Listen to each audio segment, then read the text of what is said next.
Hrishkesa. It's a very important name where Sanjaya addresses Lord Krishna 5 different times in Bhagavad Gita. We have seen the 2 slokas in the very first chapter where Sanjaya uses the term Hrishkesa. Today we will explore 3 more slokas, which is the 24th sloka of the first chapter and the 9th and 10th sloka of the second chapters. Now Hrishkesa means Rishika Isha. Rishika, senses, Isha, Lord. The controller of the senses is called as Hrishkesa. Now in a war, there is a lot of fight that happens, the bloodshed that would happen. People would lose their lives. Some people would lose their arms or legs. There will be a lot of anger. There will be a lot of bloodshed, screams. Some people will take revenge on the others. Some people have to kill innocent people just because they belong to the wrong side of the army. So a lot of this will happen. Again, entire cycle will come up where this person has killed that person, so that person has to again kill another person. So it's a lot of chaos, confusion, emotions, highs and lows, some victories, some success, some sad moments, some pains. Now, it is not a place for the faint-hearted. At this point, Hrishkesa means the person who has all his senses under his control. He is the person who can handle such a situation. So, Sanjaya uses the term Hrishkesa because Arjuna wanted Krishna to place the chariot in between the 2 armies, and Hrishkesa, who has complete control of his senses, places the chariot in the appropriate place. Now here, I would call this as a turning point sloka, because this was the reason why Arjuna, who is otherwise a Dhananjaya, who has been successful in having success in so many different places across the worlds, and he is actually conquered so many kings, conquered so much of wealth for Yudhishthira. Now, just because of what Krishna does just now, Arjuna is now going to lose all his emotions. What did Krishna do? Krishna went and placed the chariot in a place which would actually disturb the emotional tranquility of Arjuna. He places the chariot where Arjuna can see all his children-like people fighting against him, because they are after all relatives, right? So he has the little ones who are fighting on the opponent side, little ones in terms of comparison to him. He has his children, he has his grandchildren kind of people who are fighting against him. He has his elders, his gurus who are fighting against him. He's able to see Kripacharya, he's able to see Dronacharya, he's able to see the eldest of the entire family, who is Bhishma Pitama, who is also fighting against him. All this actually shook him completely, because the people of the younger generation on one side, people of the elder generation on the other side, the eldest of the Kuru lineage is also there. Now he has to fight all these people, the elders especially, who he is supposed to worship, the youngsters, he is supposed to protect them. So this actually shakes Arjuna emotionally, and this was because Krishna did that. Now why did Krishna do that? Because Krishna is Hrishkesa. He had complete control over his senses. Why did he do this to Arjuna? It is because he wanted Geethopadesam to be given for the bigger good of the mankind. You know, with so much of confusion and emotional instability, Krishna is going to give Bhagavad Gita, which is going to give complete emotional stability to Arjuna. It is going to give complete emotional stability to all of us who will end up reading the Bhagavad Gita. Therefore, Krishna actually creates so much of confusion just by parking the chariot in the appropriate place where all these people are visible, thereby creating this emotional instability to Arjuna. Because of this, Dhritarashtra is now getting a little bit of hopes, thinking that, okay, because Arjuna is now getting confused, maybe Arjuna will not fight properly and my sons will have a victory.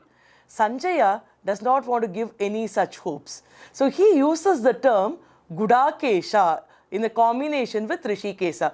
If you observe closely, even in the previous sloka, there was a combination of Hrishkesa and Gudakesha. Here again we are having a combination of Hrishkesa, Gudakesha. Eva mukto Hrishkesho Gudakeshena Bharata Senayorubhayor madhye Stapayitva ratottamam. Eva muktva Hrishkesham Gudakeshah parantapa Nayotsya iti govindam Muktva tushnim babuvaha. So if you notice, there is a Hrishkesa and a Gudakesha. Now what does Hrishkesa and Gudakesha mean? What does Gudakesha first of all mean? And what does this combination explain to us? Gudakesha means one who is won over ignorance, who is Arjuna. One who is won over sleep is Gudakesha. One who is won over his laziness is also Arjuna. Now all these meanings are there for the word Gudakesha.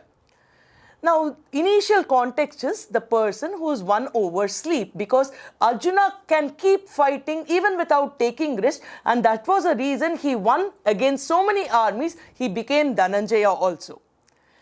Now he is not lazy, and that's not the reason why he is not going to fight this war. But what does he say in this sloka? Nayotsya, I am not going to fight. And he is telling that to Hrishkesa, who is the conqueror of all the senses. So Sanjaya is surprised. Babuvaha, he says that I am surprised because he is telling Hrishkesa, who is going to control everybody, everything, everybody's senses, including Arjuna's, who is also going to control what is the destination of this war. Now Arjuna, as if he is going to decide everything, tells Hrishkesa, Nayotsya, I am not going to fight, and then keeps quiet. What is happening? So Sanjaya is actually surprised in this particular sloka. That is the 9th sloka of the 2nd chapter. Now Gudakesha here is basically an information he is passing on to Dhritarashtra, where he says that Hrishkesa, Gudakesha, right? So Hrishkesa is there. Earlier, Gudakesha has won over the sleep, and he is also won over his ignorance. But remember, because Hrishkesa, the controller of senses, is there, it's going to help Arjuna, because another meaning of the name Hrishkesa means Rishi Kesha.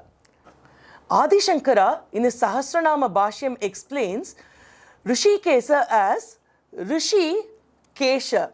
Rishi means happiness and Kesha means hair.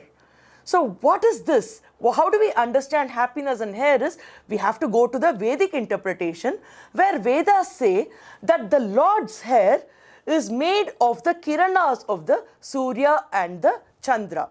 The rays of the sun and the moon are nothing but Lord's own hair. So usually darkness is compared to ignorance, and brightness or light or the Surya rays is compared to knowledge.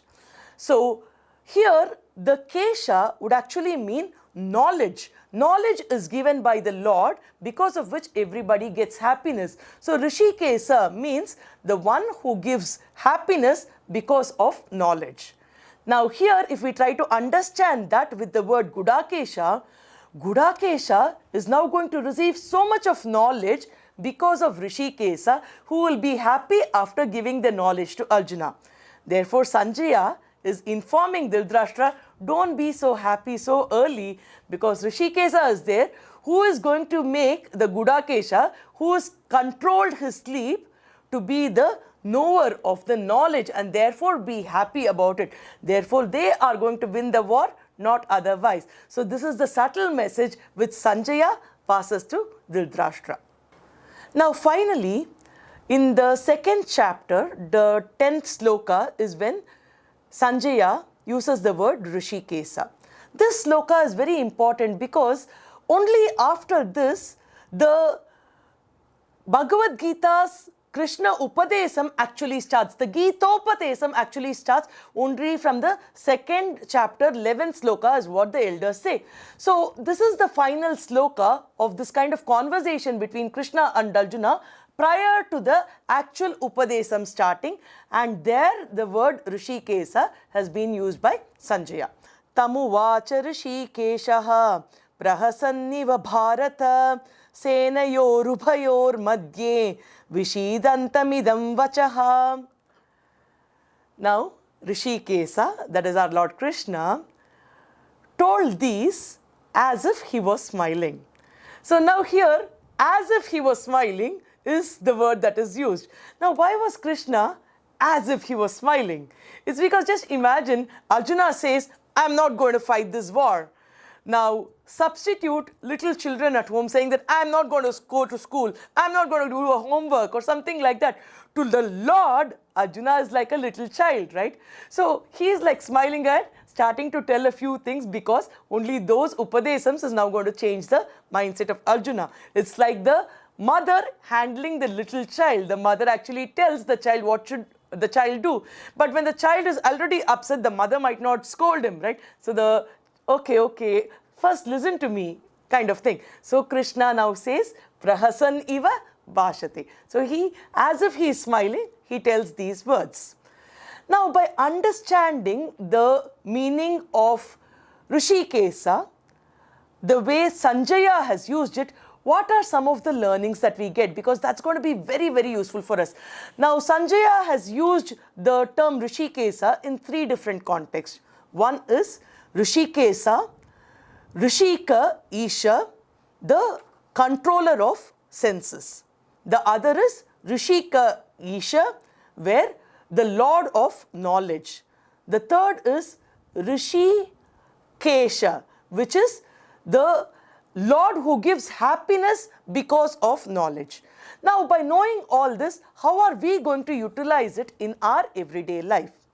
Now, number one, because he is the Lord of knowledge, he gives the entire Bhagavad Gita, and the final name used prior to the Gita Upadesham, the actual Gita Upadesham was Hrishikesa, where Sanjaya uses it. If God can reveal Hrishikesa, can reveal the entire Bhagavad Gita, we can gain every possible knowledge, both for our living in this world and for our learning beyond this world. The word Hrishikesa is going to be very, very useful for us. So for any kind of knowledge that we want, we can pray to God Hrishikesa. The second thing is, for happiness, he uses the word Hrishikesa because he learned so much of knowledge, all his ignorance was removed, and because the ignorance was removed, knowledge was got, therefore Hrishikesa was used. So whenever we are confused, we want some clarity of thought, Hrishikesa is the name we have to use, where everything is going to come handy. Now the third, controller of senses, is going to be very important. Now I'll just tie all this like a chart for you so that you all can understand the big picture. Now, we recite Hrishikesa. Now, what is Hrishikesa going to do for us? He is going to give us happiness. When we have happiness, we will be able to have all the senses in our control, because when we are stressed, when we are tense, our senses are not under our control. We explained about the war zone earlier, right? Where there is so much of commotion, confusion, everybody has different emotions. So to have complete emotional control, we'll first have to have our senses under our control. So we have our senses under our control. Now, when we have all the senses under our control, we have clear thought process. We have clarity of thought. Clarity of thought helps us take good efforts. When the efforts are proper, there's a very high probability that we will get the results that we want. Getting the results that we want leads us to happiness. And when we are happy, when our mind is clear, we again focus on Hrishikesa, who is going to again control our senses, help us control our senses in the right manner. So this is a vicious chain which keeps happening all the time. So let's remember this.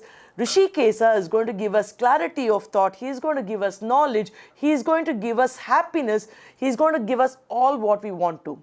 So let's recite Lord Krishna's names and be blessed. Madhava Achyuta Krishna Hare Hrishikesha Kesava Govinda Vasudeva Bhagavan Janardana